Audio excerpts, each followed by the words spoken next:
We were home. We had just got home from shopping, and I was just about going crazy in my mind. And I wanted to kill her.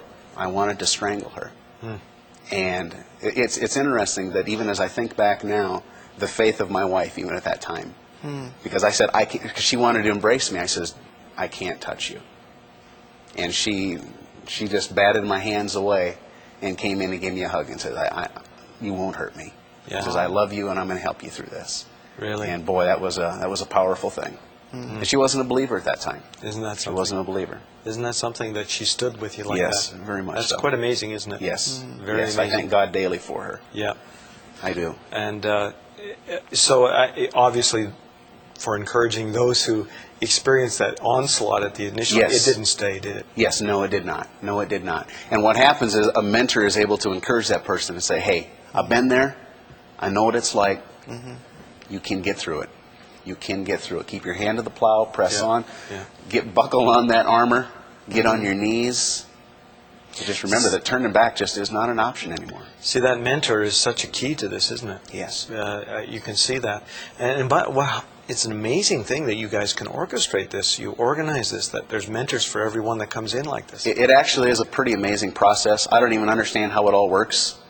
But we have a database. Well, I think at any one point we have between 15 and 25,000 students going through any of the 9 courses that we offer.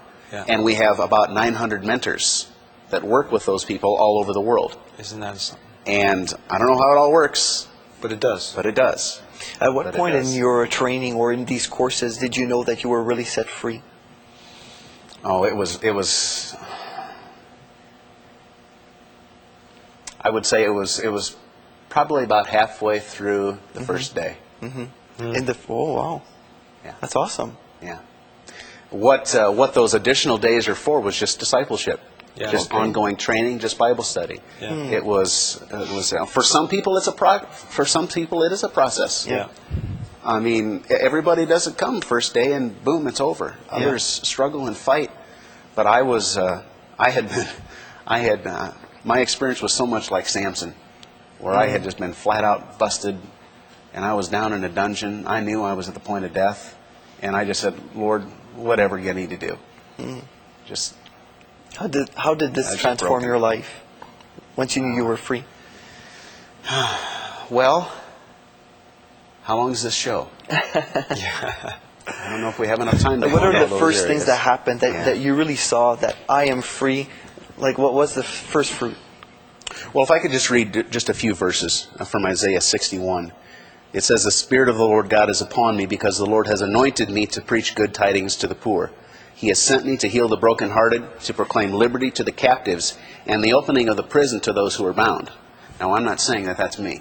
That's Jesus. Yeah. I'm just simply a messenger. Yeah. But this is pointing to Jesus. But what I do want to focus on is the next portion, where it says, to proclaim the acceptable year of the Lord and the day of vengeance of our God, to comfort all who mourn, to console those who mourn in Zion, to give them beauty for ashes.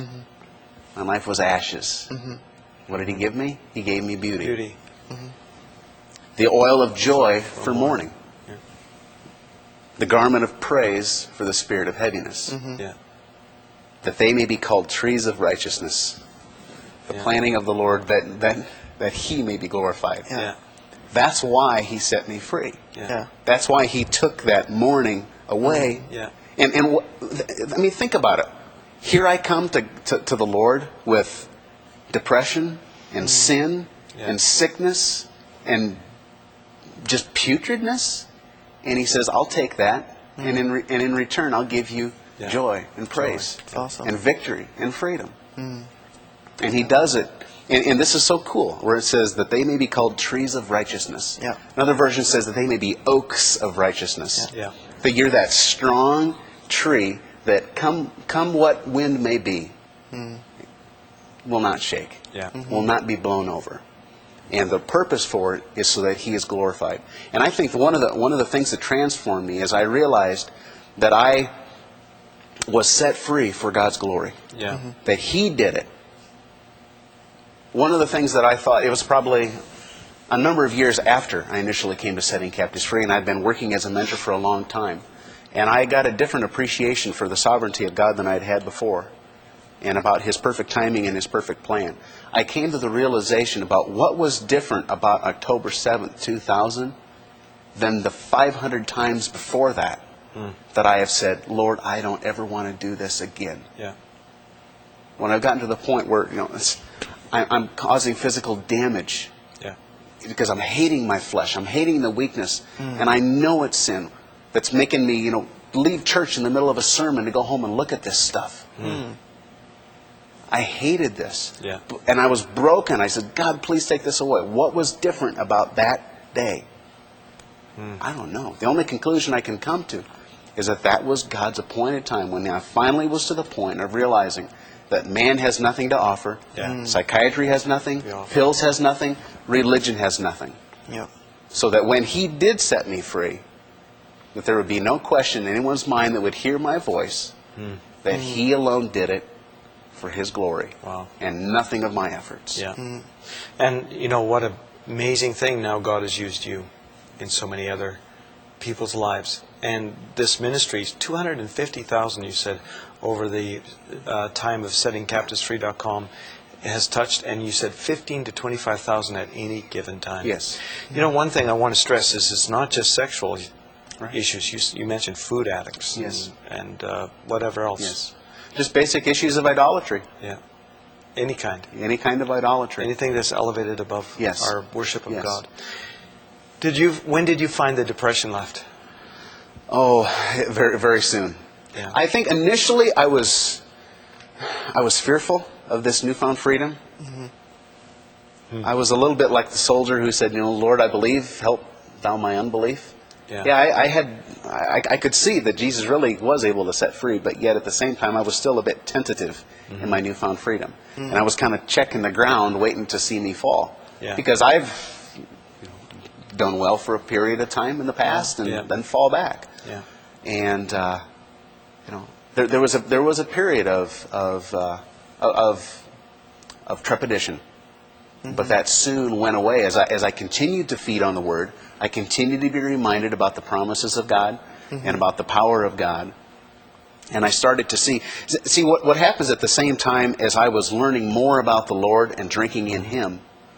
Because I was radically amputating and cutting off that which was leading me into sin, there was now a shift. And those things that once filled my mind was being dispelled by the things of the Lord. So those habits were being broken. Purity can become a habit just like impurity can become a habit. But it all started with a revelation. Yes. A revelation that you were set free. And today, many of our viewers are listening to your story, and I'm sure they're being stirred in their spirit, knowing that today can be that day, like for you it was in year 2000. Yes. But today can be their day of revelation, where they know that Jesus has totally set them free 2,000 years ago. Yes. And all they have to do is enter into that position of deliverance. Because Jesus already came and paid that price for us to be delivered. And what we must do is realize that and embrace it. And I'm sure in your ministry you must deal a whole lot about that, what Jesus did for them. Absolutely. What Jesus did for all of the world and His destiny for people. Yes. In fact, one of the courses we offer, probably one of the finest ones, in my opinion, and Mike's too, is a recent one that he wrote called The Cross. Finding Life in Jesus' Death. And this is a 60-day course, 60-day Bible study on the cross. Now you might think, how can you have 60 lessons that are probably 30 to 50 minutes apiece? How can you have 60 lessons on the cross? But you can.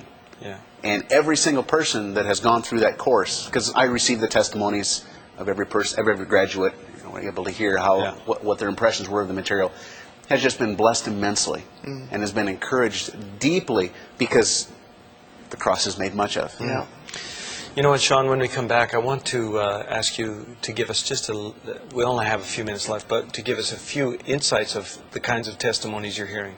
I'm just really amazed. There's like 15 to 25,000 online at any given time getting discipled and set free. And I'd like to hear you tell us a little bit about the fruits of this. Now, as I said, I know that when we've had you on, you or Mike Cleveland on in the past, there's been tremendous response to the website, because it does resonate with people. There's a place where I can really get help. Right. So if you'll share that with us when we come back.